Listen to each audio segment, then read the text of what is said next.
I've always had a love for the ocean. It's always been present, it's always been there. And growing up right by it, it was such a special space and something I was always curious about, like what more does it have to offer?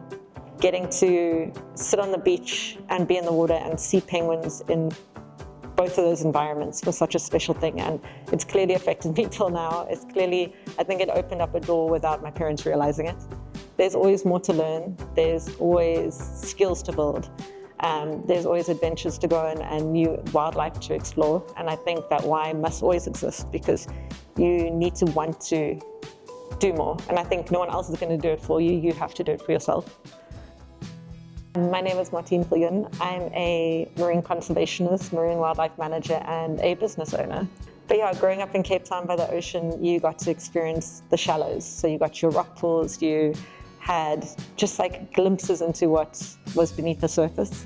And that really drove that passion and that curiosity and that interest of like, what's further in there? What more can I explore? What more can we learn? It's like, oh yeah, what's the word? They're quite obsessed with penguins. And I was like, I don't know, am I? I think penguins for me, growing up by the ocean, going to boulders, getting to experience them in that environment and seeing them every year in that space. It's interesting, it's like where to pinpoint where it all started.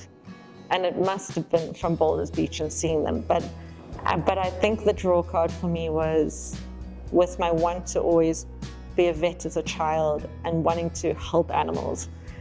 The space I got into where I had access to rehabilitation was them. They were my starting point.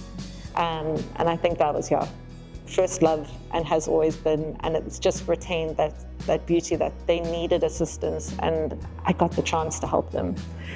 Knowing they were endangered was a special thing, but I don't know, it's something about their personality and just like, they're fascinating creatures. I must say, I enjoy the role that I'm currently doing because your day is never the same. So I think that's the thing working with wildlife, you have to be ready for anything. It's unpredictable. There is a schedule, there is a plan, but you always have to be ready to adapt very quickly. Because wildlife don't work on a schedule. So we might have a seal that needs disentangling. We could have a seabird that needs rescuing. We do get calls and we want to respond very quickly because they're not going to be in that spot for long. I had a nickname by one of our family friends. He called me Why, because I asked why a lot. And I think as a kid, you have this natural curiosity and you ask why. And I think as adults, they're like, oh goodness, there she goes again. It's natural for all of us to want to know more. And we'll never know everything. I think that's the beauty of it. There's always something to learn. There's always something new to experience. We get so invested into looking after that wildlife and looking after animals and putting ourselves out there, people often forget to look after themselves. And I think that's the big thing in conservation is that it's physical and mental. It's that preventing burnout. Care for yourself as much as you do for the animals. So I think scuba diving really opened a potential. It allowed you to get my commercial scuba diving, dive in the aquarium to helpful work. Like it's a skill set that's so valuable. And it's something that it's calming. When you're underwater, like that stress really, it dissipates. It's weird. It's like, it's a bit of therapy. I often almost not forget that I have this business happening because it's so integrated into my life. So I think the beautiful thing with conservation is people don't realize that they can do it through different facets.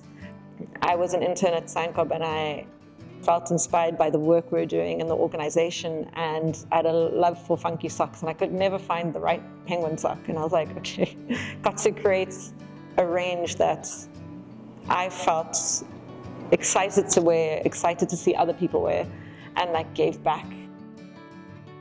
Having these memories of being in front of the kelp forest as a small child and now as an adult, it's so fascinating seeing that same environment. I didn't have anyone that was saying, oh, this is how you do this. There was no guidance. There wasn't access to the information. So I really wish I had someone like me that could share that story with us to say, this is how you can get this kind of job. So I think it was always a thought and a passion of like, I would love to go this route, but I just don't know how. So I got the opportunity to volunteer at the aquarium, volunteer at Sandcob, and other spaces. And that's how I got my foot in the door. And I think that's the thing to tell people is like, there is no straight path. Everyone expects like, I'm gonna study marine biology, I'm gonna become a marine biologist. And for me, I studied biodiversity and ecology at Stellenbosch because we didn't have access to a marine biology career. For people who want to get into conservation, if you have the opportunity, volunteering is key. Put yourself out there, be involved, ask a lot of questions. We're doing this for our ocean creatures, for seeing our African penguins and our sea turtles and our wildlife in their natural habitat, seeing where they belong and hoping to keep them safe. We need to protect what we love because that's the only way they're going to be there for the future.